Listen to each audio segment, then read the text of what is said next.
आरबीआयन 2000च्यो नव्यो नोटी छापपाचेर सद्याक बंदी हाडिल्ली आसा। काळो पैसो, भोगस नोटी आनी भ्रष्टाचाराचेर नियंत्रण हाडपाक हें पावल उखल्लां आसूंये अशें जाणकारांचें मत आसा। नोटबंदी उपरांत 2000ची नोट चालनात आयिल्ली, मात आतां ह्यो 2000च्यो नोटी छापपाच्यो रिझर्व्ह बँकान बंद केल्यात।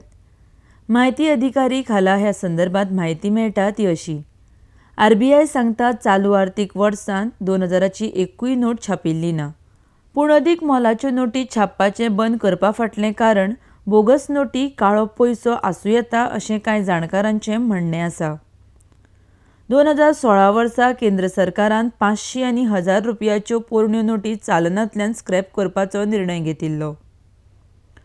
सुरवेक आरबीआयन 2000ची नोट चलनांत हाडिल्ली, उपरांत 500ची नवी नोट चलनांत हाडली। अदीक मोलाच्या नोटींक लागून काळो पयसो वाडटा, त्या भायर भ्रष्टाचाराकूय वाव मेळटा। काळो पयसो दवरपी ह्यो नोटी आपल्या कडेन दवरून भ्रष्टाचार करता अशें जाणकारांचें म्हणणें आसा। RDX गोवा ब्युरो रिपोर्ट।